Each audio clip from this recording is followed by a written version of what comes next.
Hi guys, so I'm just gonna go ahead and get started. I'm gonna do my makeup as I talk about this because I actually have an event to go to in about an hour. It is a vision board workshop, so I think it's actually quite fitting.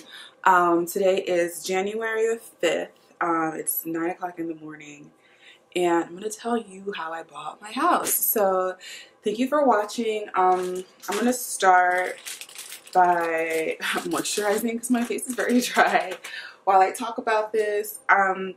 So it's funny, not a lot of people know I actually bought a house, which is crazy because I didn't like make a big show of it. I didn't tell anyone. My friends know. Maybe if you're on like my Twitter, you know. My immediate family knows. Family lives in the area, but aside from that, some coworkers know. But you know, aside from that, like, I didn't really tell anyone because I was so like, during the process, I just didn't want to jinx anything. You know, I try to get help, you know, in terms of research as much as possible. But for the most part, I kind of did it by myself. The first thing I did, gotta moisturize them lips with the Carmex. The first thing I did was I actually started planning like 2 to 3 years before the whole process. Like that's I think the most important part is the planning process. It's gonna be quite hard to like wake up and say, you know, I want to buy a house. I mean, you can do it. You will probably, you know, use a lot of money doing it that way, but I had a plan about 3 years out. So the backstory is I'm 24 now. But I did purchase my house at 23. At 21, I think I made a goal for myself. I remember saying this to my mother. I was like, I want to have a house before I'm 25.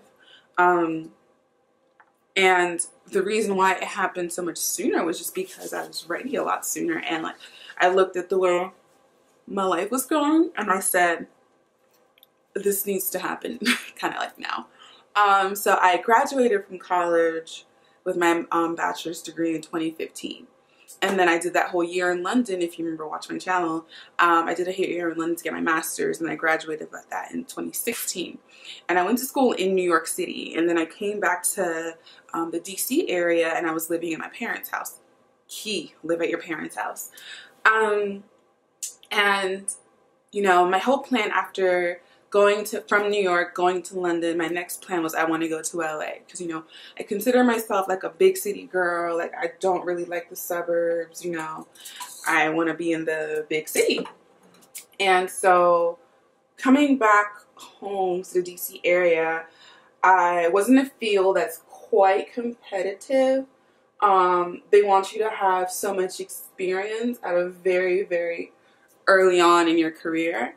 And I knew that it'd be a lot easier getting that experience in the DC market than in the New York market because like what I do PR. Pretty much everyone in New York does PR. And I had confidence that I would get a job in New York, but I would be getting paid like next to nothing and having expenses that were like rocket high. So I said it'd be a lot better for me to get this experience at a smaller market and save money living with my parents, not paying these astronomical rent prices and whatnot. So let me do that. And then I was lucky enough, I got a job kind of like as soon as I came home. And it was a decent paying job. Not a whole lot of money, but a whole lot of money for someone who like, hold on a second. Okay, so I fixed the lighting and I think that is so much better. And I took a call from my friend. She's asking me the process in my getting ready. So where was I? Oh yeah, so I moved back in with my parents and because I wanted to get quicker, faster, better experience in a smaller market. And I mean, I say this like the DC market is small. It's not at all small.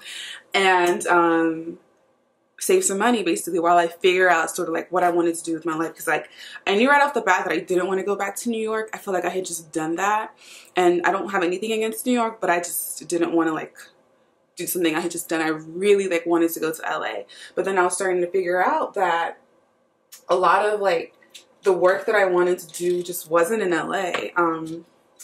It just wasn't. So I was like still working, and I was like, okay, maybe by the time I have experience, like something will come up, and so on and so forth. And I think like the first year of living with my parents was really, really hard for me. Not because of anything my parents did, but just because I felt like I didn't progress. Like, I'm like, I have 2 degrees and I'm living in this room that I've been living in pretty much like my whole adolescent life. Like, everything was like pink and frilly and girly and like really youthful. And I just felt like I wasn't making any like progression in my life. And that's a really common thing for recent college graduates, as they call it, like post-grad depression, is when you just feel like you did this big thing and it's very anticlimactic because nothing's happening. You know, you're still sort of broke. You're still like not working. You're still doing like entry-level experience. You don't really feel like you're using all your talents. Living at home, especially, you know, driving past your high school every day and like just being in the same neighborhood, like it really felt like I didn't do anything the last 5 years of my life. And that started to take like a mental toll on me, but then I had to keep reminding myself, you know, there's a reason why you're doing this. Like, this is not permanent, you know, this is a stepping stone. It's gonna pay off in the end. And I think that's when I really made the resolution to purchase a house, like purchase a property sooner rather than later. I told myself, I was like, okay, if you're still here, if, you know, do your 1 year first. Like, just do 1 year of just getting experience and working. And it's either you're going to find something in LA and move to LA, or you're going to buy a house. So at least you've done something while being home. And that's what I told myself. So I don't know if that was like the kind of right goal to have, just to buy a house to feel like you did something with your life. But that's what I told myself, because I was really frustrated. Like, I'm someone that like, I need a moving target. Like, I need something to work up to. And I just didn't feel like staying home, living with my parents, I was working towards anything. Like, in my mind, yeah, I knew I was furthering my career, but it didn't feel like I was working towards anything. And so I started researching, you know, what it takes to buy a house, how much money do you need, and all that. And what I really found was that you don't really need a lot of money to buy a house. You just need to be a very responsible person, and you need to have good credit. That's like the most important thing, is you have to have good credit.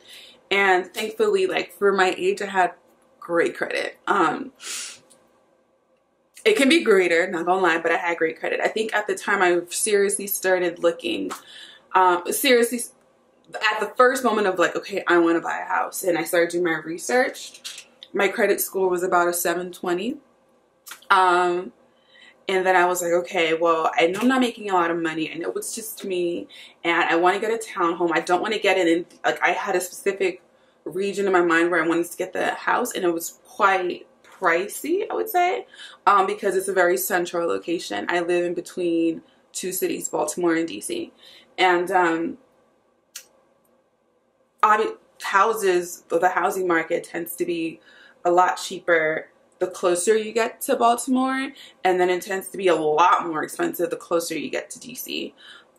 So I sort of wanted to be like in the middle, and but also like a nice place, somewhere that was good for like young people. And I would, you know, look up what my own parents' house costs, looked up what my family's houses cost and stuff like that, just to sort of get an idea of, you know, how much something can get you. But really the most important part in getting a house is like your credit score, because you need good credit to get a good interest rate, because a lot of the times, like, that's what really your monthly payment, your PITI, that's principal, interest, taxes, and insurance. I didn't forget. That's really what is you're paying every month. So people just say, oh, my mortgage, which is really just your principal, which is usually most of the time nothing. Not nothing, but it's nothing in comparison to when you put all the other things on there. So certain counties had a higher tax than others and stuff like that. So I knew that I wanted to have a really good credit score. And because I already had student loans, which is like my student loans are basically a mortgage for somebody. Like, depending on like where you live in the country, my student loans are a mortgage. So I really didn't even think that it was realistic for me. So I was just like, because I've always sort of like been intrigued by like real estate, I always, when I was in here, I was like, I want to be a real estate agent. When I said I wanted to be everything in this world, I actually started just going to like open houses for new developments just for fun.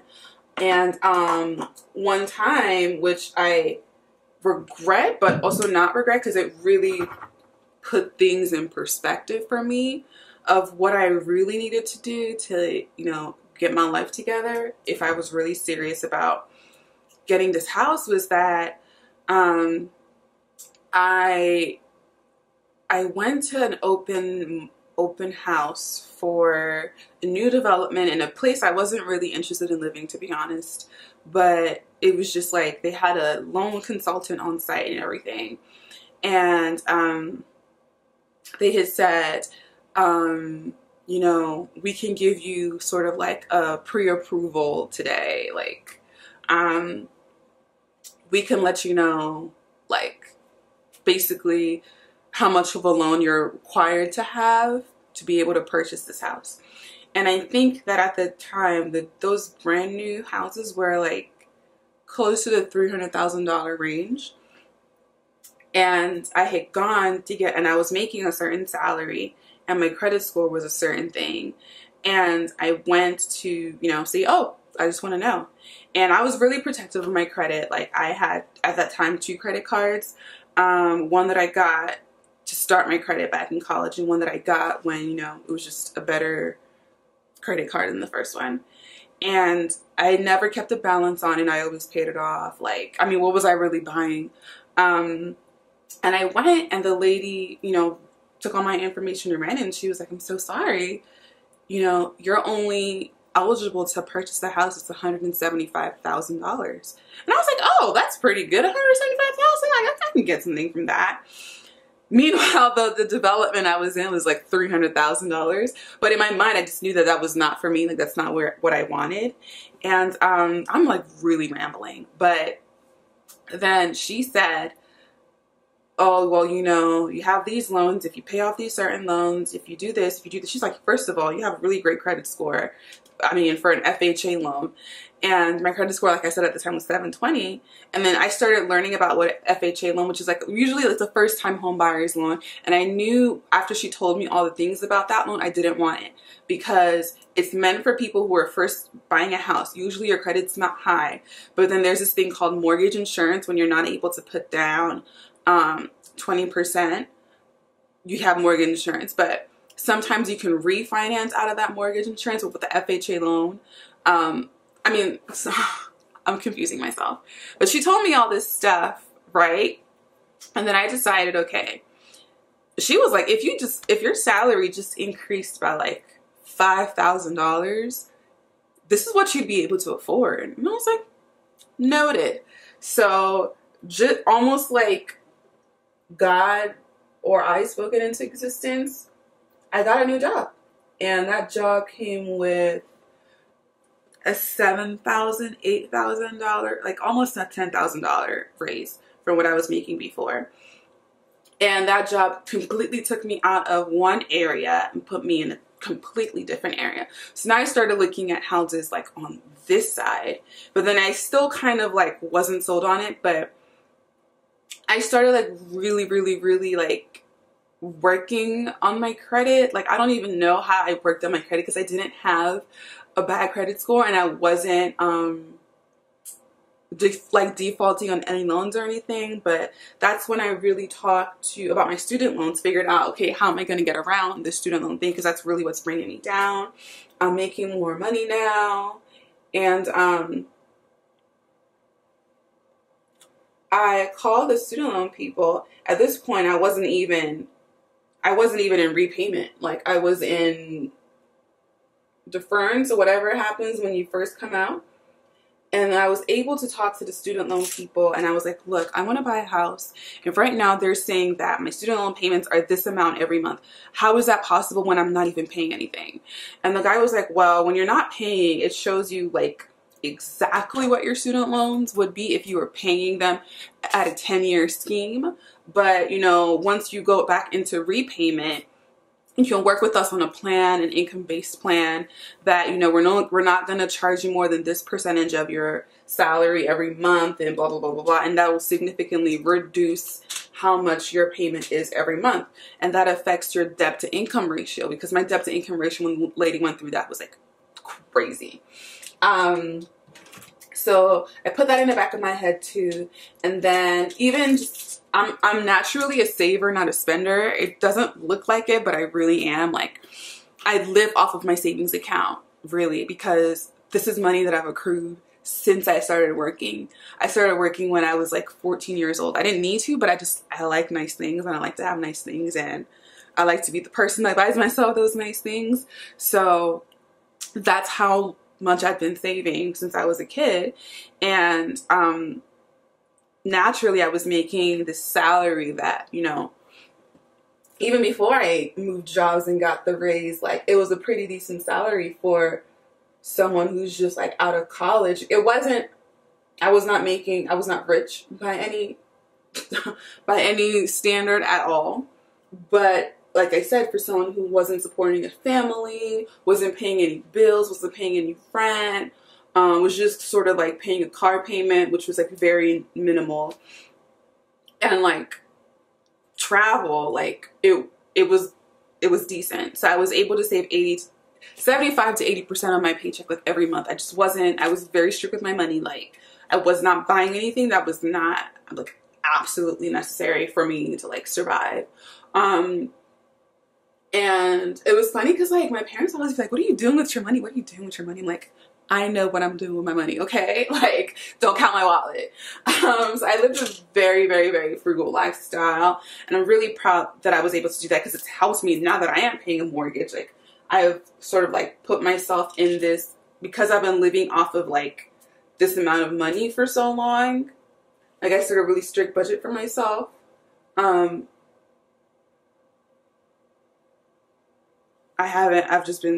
used to it. This is just how I live.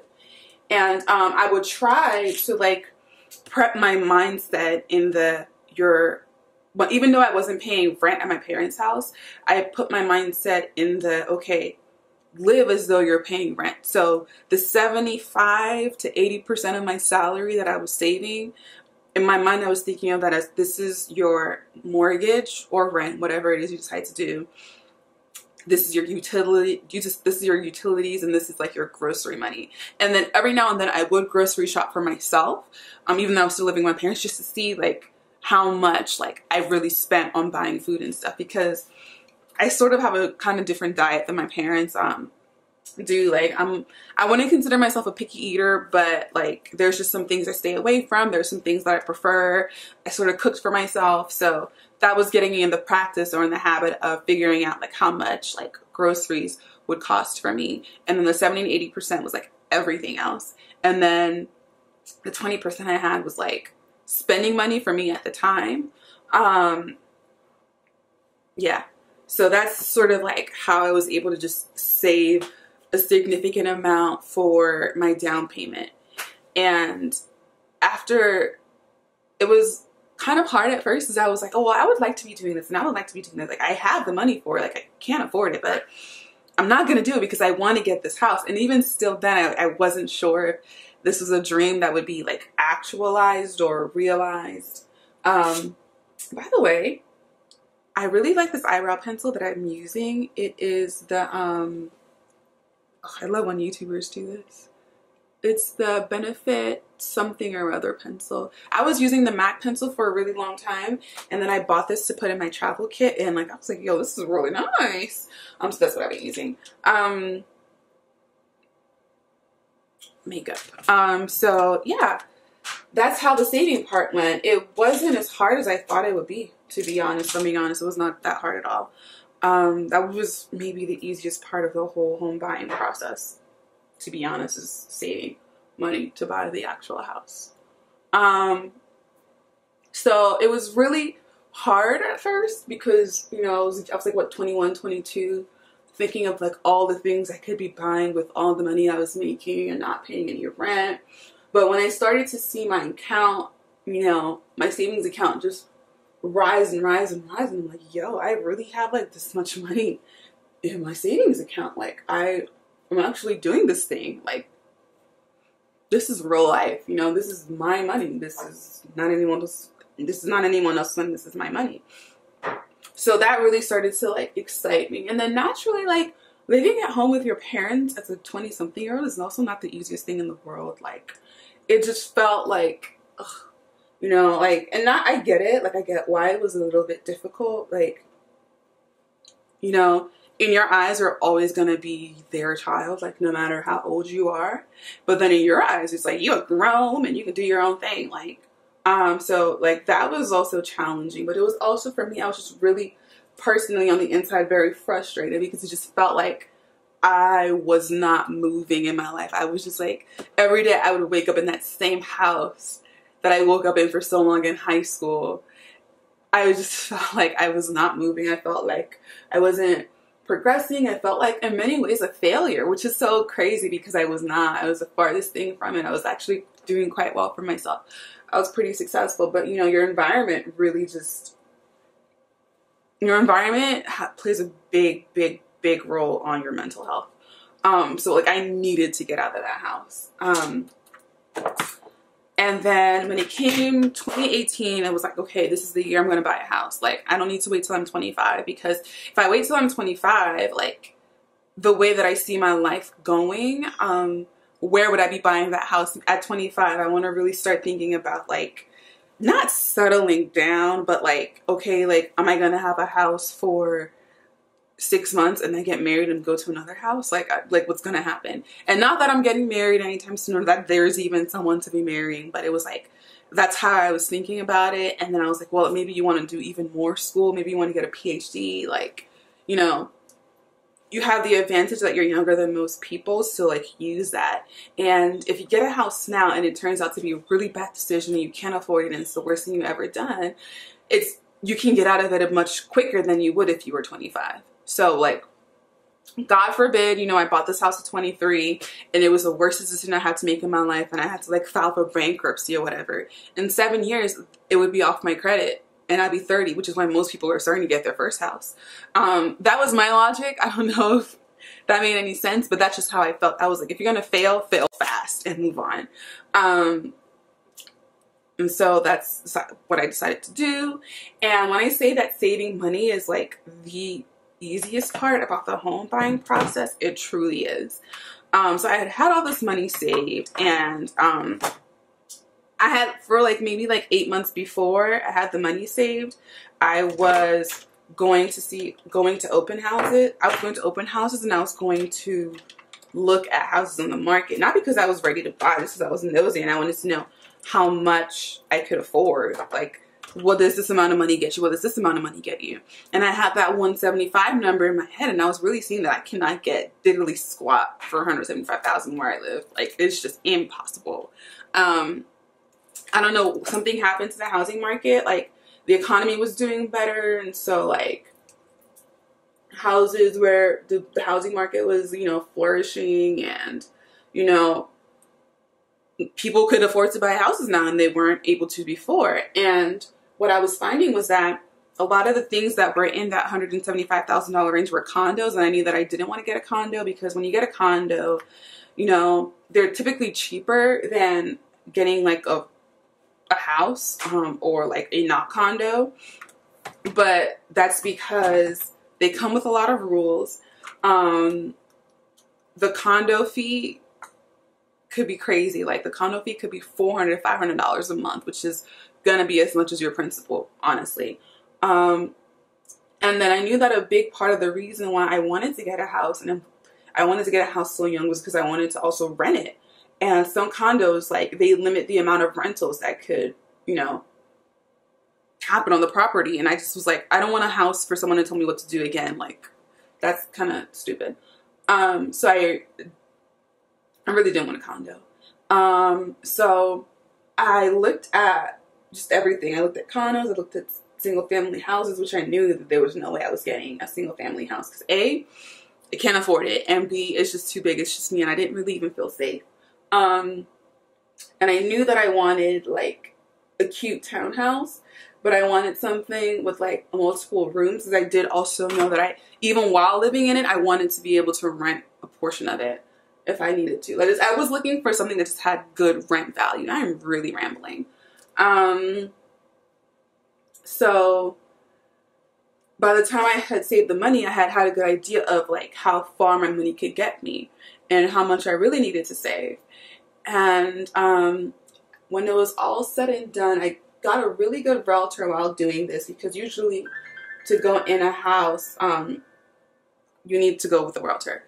And she was amazing, you know. She was really just like from the back, right up. Like, I clicked on her listing online because I was on Zillow, I was on Redfin, I was on Realtor, I was on everything that was selling houses. And I clicked on her listing, and that's how I met her. And I was like, oh, I found the house of my dreams. Like, this is it. I just need this house to stay on the market for 7 more months when I'm ready to finally buy a house. And then when I clicked on her listing to say I'm interested in this house, maybe like 20, 30 minutes later, not even, I got a call back from her. And the first thing she said was like, this is a condo. I just want to let you know right off the bat. And I was like, okay. At that point, I didn't know what really the difference was. She was like, you know, like, why don't you, and she's like, why don't you come in to my office? Let's have a talk, and, you know, we can see where we go from there. So I went into her office, and she saw that I was young, and she's like, oh, I'm like really excited. I love working with young people, but I'm just going to tell you right off the bat, don't buy this place. This is a condo. You're going to regret it. Like, blah, blah, blah, blah, blah. And I was like, oh, aren't you like trying to make money? Like, why are you telling me this? And she was just like, you don't want to get a condo. You especially don't want to get a condo in this area, because a lot of the reason why you see so many of them on sale are because like the people who live there can no longer afford to live there because the condo fees are just so high. The condo fee for this place was like, I think $400. And I was like, so you mean I'm going to pay my mortgage and then pay $400 on top of that? That's dead. So she was really helpful. She gave me the basics, and then she worked with a loan guy, and the loan guy was there as well. And I was like, oh, I'm going to be honest with y'all. Like, I'm not ready to buy anything today or tomorrow or like in the next 3 or 4 months. I'm really just looking. Like, I'm really just looking. I'm curious about this. And he was like, no, you came at the right place. You came at the right time. And those are the people that told me. And I was like, I'm trying to save 20% and put 20% down on the house and all this stuff. And they're like, they gave me the lowdown. They're like, oh, well, you don't actually have to have 20% down, because do the math. You know, all of these online tools, they have like estimators where like you tell that how much down payment you're putting down, and it tells you how much your monthly payment would be. And when you're buying a house in a certain range, like, that's a lot of money. So if you're going to buy a $200,000 house, your down payment, if you're paying 20%, is $40,000. $40,000 is a lot of money that you could use to do something that's not buying a house, like an emergency fund. Like, it's a whole year's salary for somebody, you know? So I'm not discouraging people from putting 20% down, but it is a lot of money. And you would be surprised if you put $40,000 down on a house versus if you put $10,000 down on a house that's worth $200,000. The difference is not that much. Like, if you put $40,000, I'm making this up because I don't have a calculator in front of me, but if you're putting $40,000 down on a $200,000 house, let's say your payment on that house every month will be like $1,300 if you put $40,000 down. If you put $10,000, I can't talk. I cannot talk. Okay, so let's say you put, and I'm making this up because I don't know.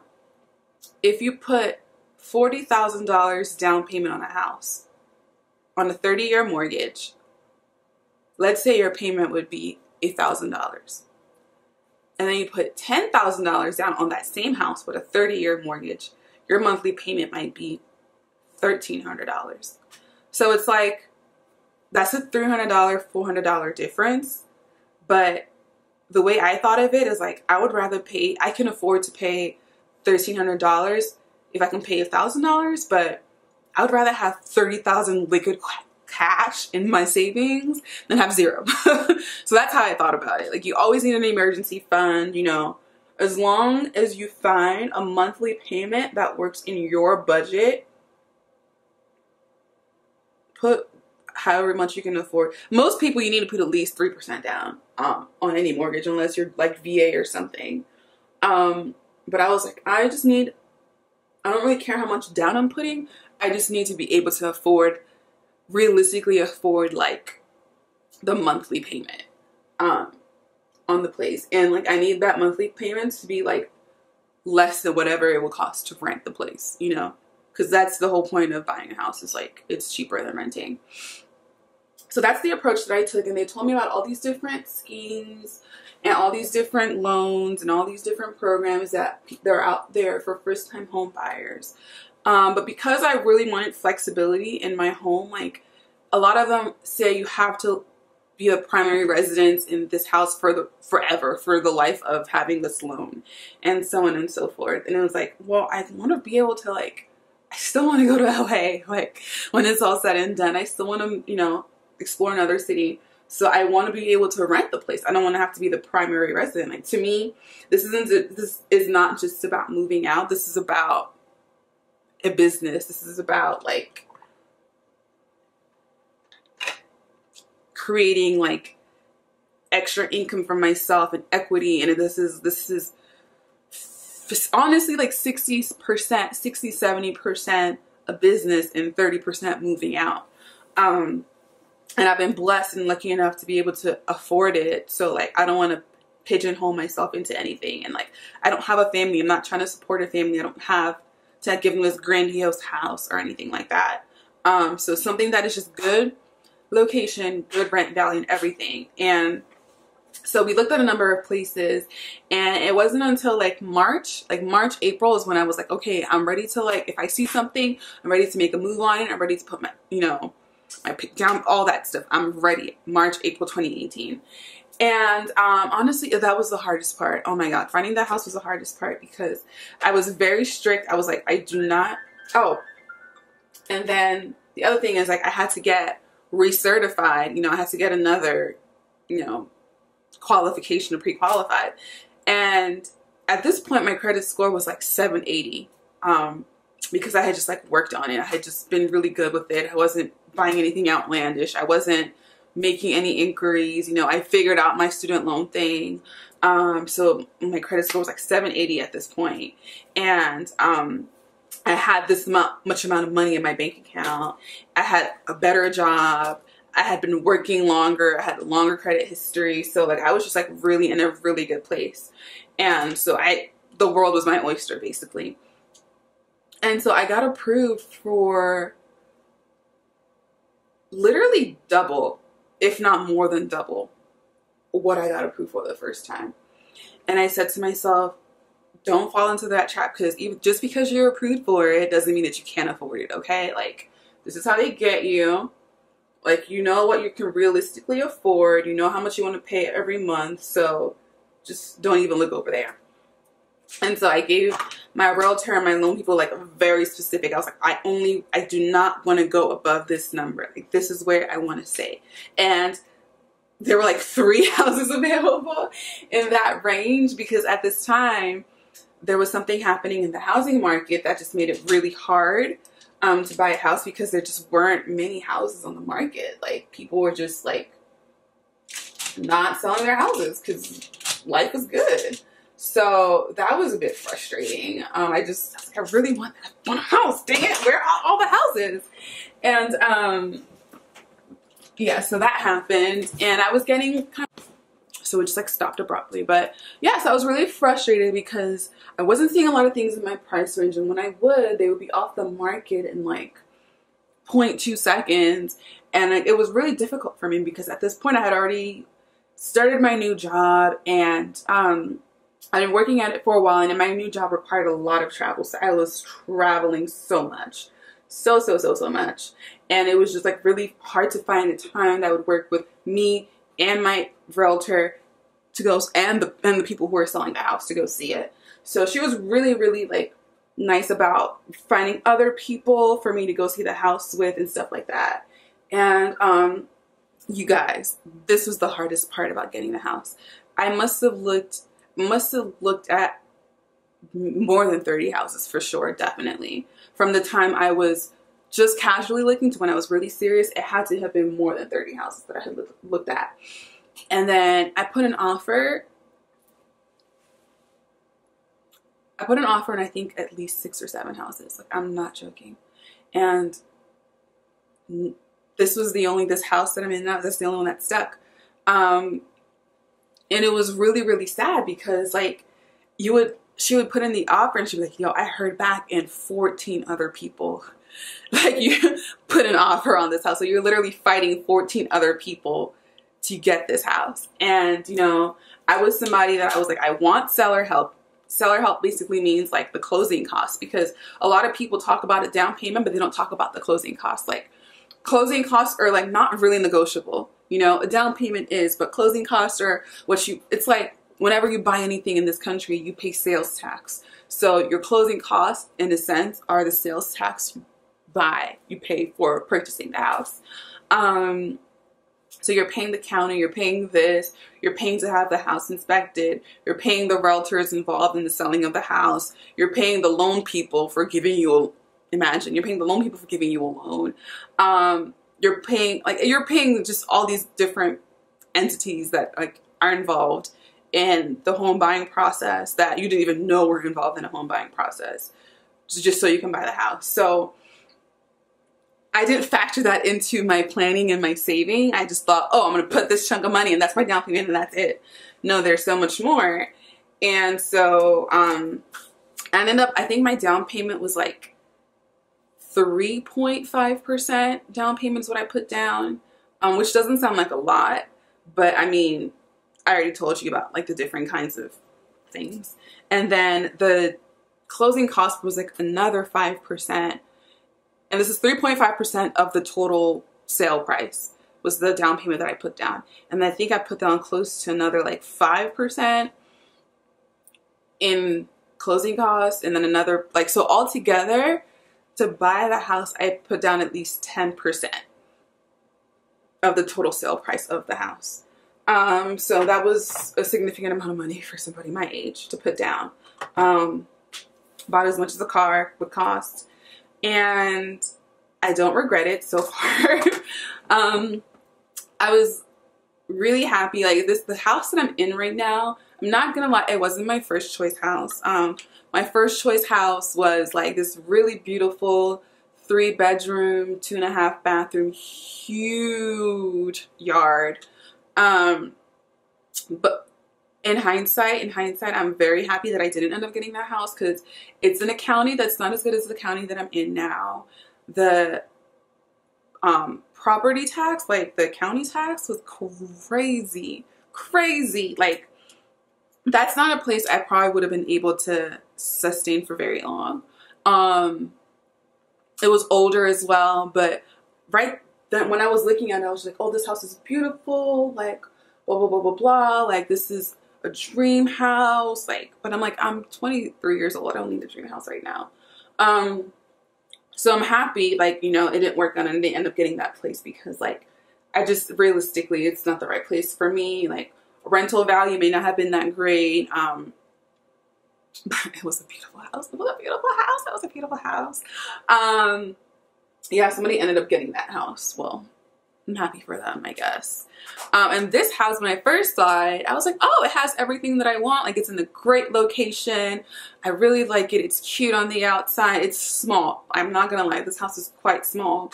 But like, because it was literally just me, I wasn't thinking about getting like a huge place that, like, you know, it's just, I don't know.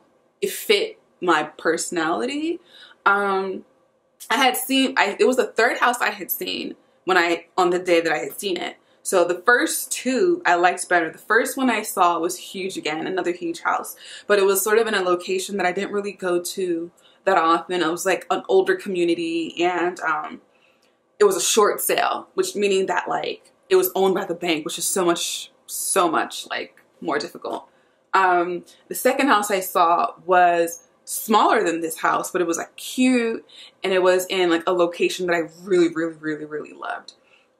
and it was more expensive. This was the cheapest house out of all the three that I saw. I think this was the cheapest or the second cheapest, but it just wasn't my favorite because, you know, I was blown away by like the fancier houses before. And of course, like I put in an offer when I talked to my realtor. She's like, okay, which one do you want to put in an offer? And I mentioned this house, and she was like, well, I called them and they said they already have 3 offers on the house.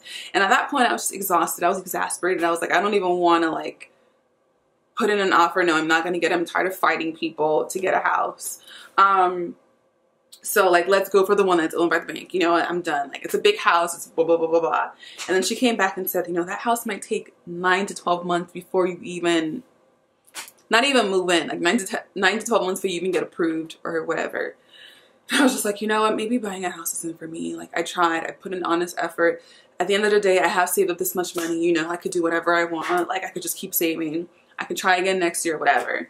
And then a couple of days went by, weeks went by, and the house that I'm in now came back on the market. And I was like, just put it. I've already seen it. I don't care. Just put in an offer. Let's see what happens. And she called me and she was like, they accepted. And they accepted. I think they were asking for something, and I put in like $5,000 more than what they were asking for. And I don't think I asked for as much seller help. And yeah, I got the house, and I was like, ah! I remember I was at work and I was like screaming it. I was like, oh my God, oh my God, oh my God, I'm gonna buy a house. Like, it's actually happening. It's actually happening. And yeah, that's just how I ended up getting this house. Like I said, the hardest part was finding a house and just all the money that's involved at the later end of the process that people don't tell you about. But I'm so happy. I'm like, I love how everything ended up working out. Like, I love this house. It's 3 bedrooms and 2 bathrooms. So it's 2 bedrooms upstairs and 1 bedroom in the basement. So it's 3 levels. It's an open floor plan. I moved in with this really, really lovely girl. She is living in the basement. So we sort of like have our own separate spaces. Like, she has her own door to leave the house. So she just has her own space in the basement. So I don't really go to the basement at all. And then I have the first 2 floors in the house, and it's close to my parents' house. It's close to the highways. It's like just everything that I wanted. Somehow I ended up getting it. I don't have a powder room, which like my mom hates. So a powder room is like the half bath that most people have in the houses. I don't have that. I'm thinking about maybe like installing one, doing a project on that like later, but I don't know. I just feel like it's too much. It's more trouble than it's worth. Like, it's a starter home, definitely. So I don't think that like, I don't know. I don't think that it's super necessary, but it is kind of annoying because I have someone living in the basement, and that's where the second bathroom is. Whenever people come to my house and need to use the bathroom, they have to use the bathroom that I'm using upstairs. So I mean, that is a little bit annoying, but other than that, like, so I talked so much and I didn't even finish my makeup, but I'm so excited. That's how I ended up getting a house at 23. So the short breakdown is planning about a year, at least a year planning, preferably 2 to 3 of planning for the house. And then after you plan for the house, you need support. You need support just from people around you because it is a trying process. And I would say especially like because it's your first time buying a house, you're really excited. So you need a second set of eyes. Like, even if you're just buying it for yourself, it's good to have a second set of eyes because like they will notice practical things about places that you might not, just because you're so excited to get a house. So my realtor was really good at like noticing like at houses I would go, I'm like, oh, this was like, oh, but look at the ceiling, like it's leaking. That's going to be a problem for you down the line. So really having eyes like that are really helpful. You don't want to, trust me, like owning a house is expensive. Like, not buying it, but all the other stuff that comes with it is like super expensive. I really lucked out, honestly. And I think I got it at the perfect time because now there's still not a lot of houses on the market. and I think interest rates have gone up or something. And I was able to get the house like literally a month before I turned 24. So I was able to get it 2 years ahead of schedule. And like, not to toot my own horn, but like it's pretty amazing, if I do say so myself. I'm not sure what I want to do on my eyes. Like maybe something subtle.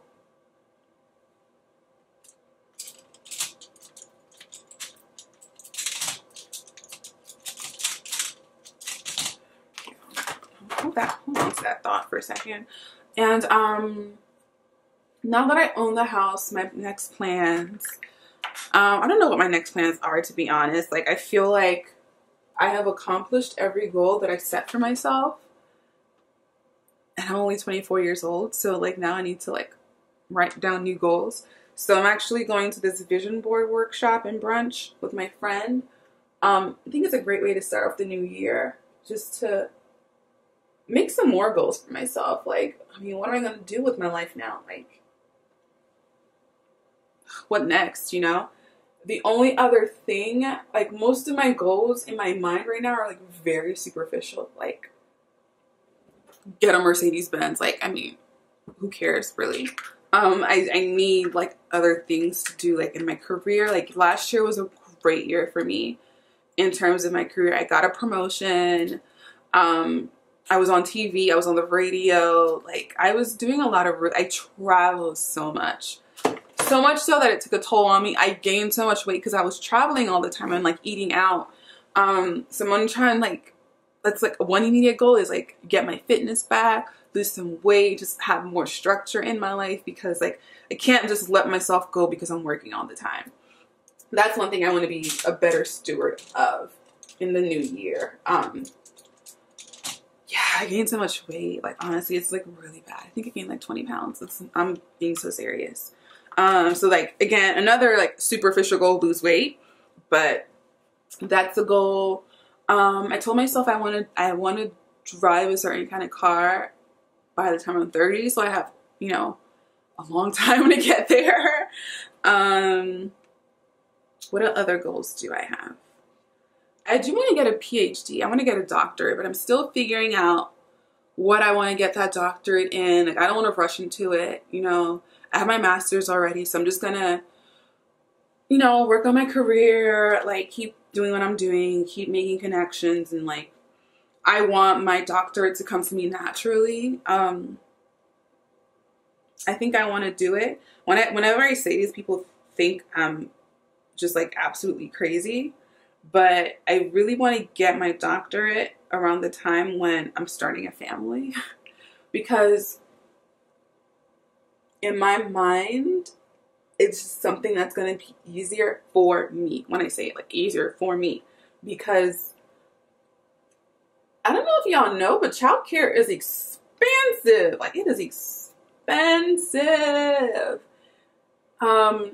And I really want to be like, I think I want to be a hands-on sort of mother in like the formative years. So like, I don't want to like do daycare too much.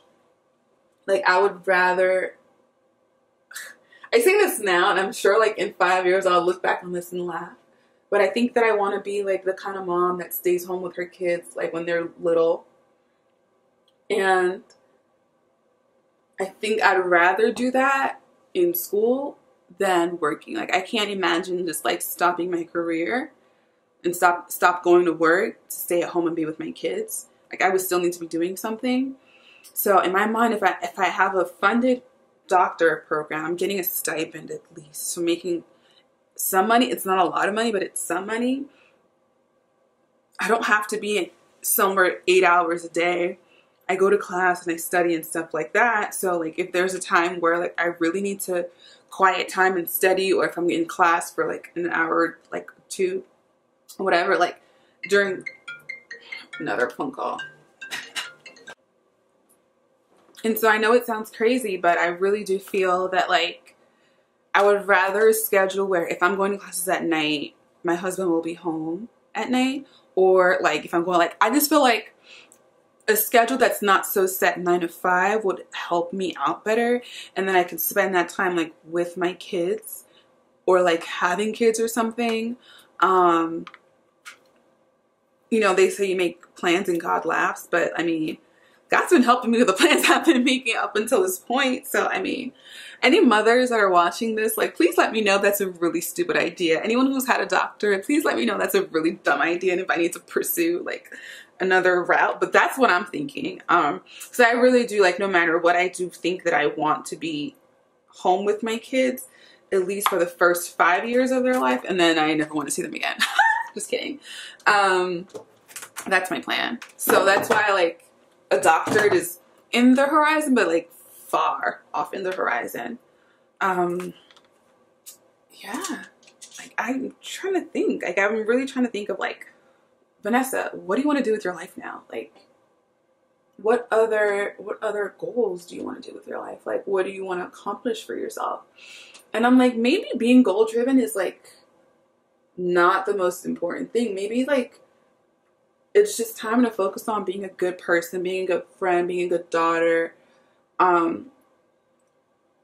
being a good community member. Like maybe that's what I should focus on, because like I am happy with where I am in my life right now.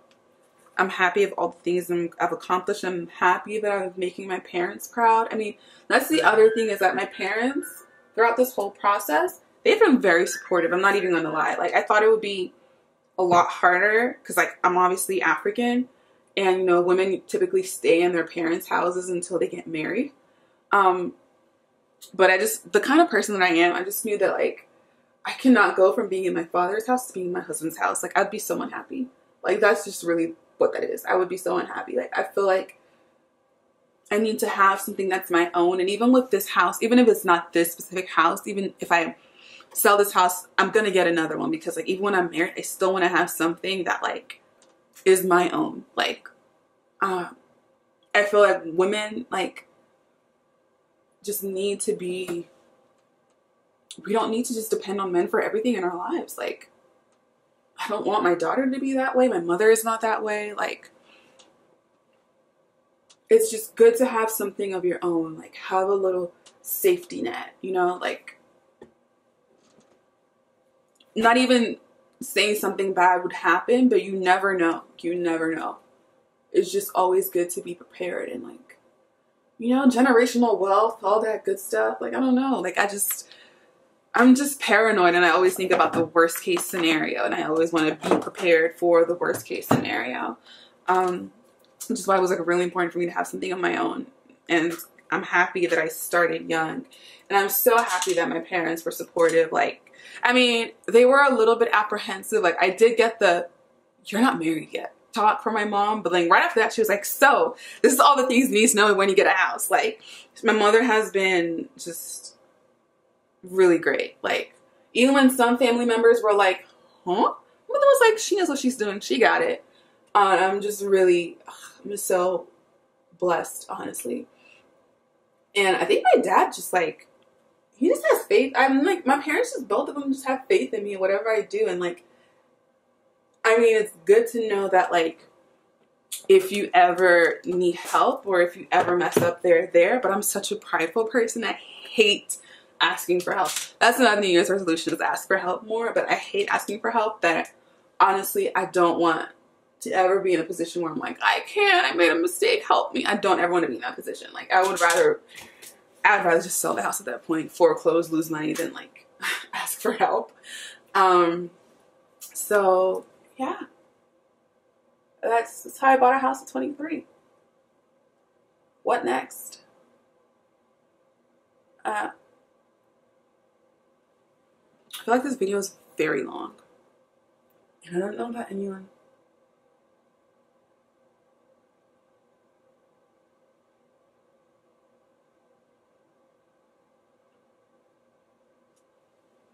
is gonna watch it, but for the people that do, I'm very happy that you did. Thank you for making it this far into the video.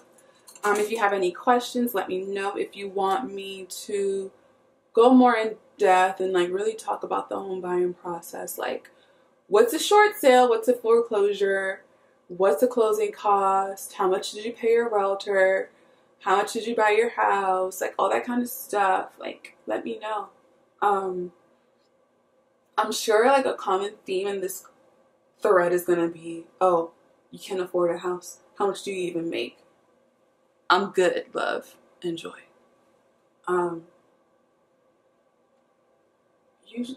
Google.com is a great resource. Use it. Just start young and have a good system around you is what I would say. Like, people who really want you to do well in life. And yeah. Okay, now I'm gonna finish off with, I forgot I'm still doing it, get ready with me. I'm gonna finish off with highlight. Look, you guys, like, I don't even know how to do my makeup anymore because my face has changed so much since gaining so much weight. Like, it's a lot rounder. Like, I just let myself go. I bought a house at 23, but I let myself also go at 23.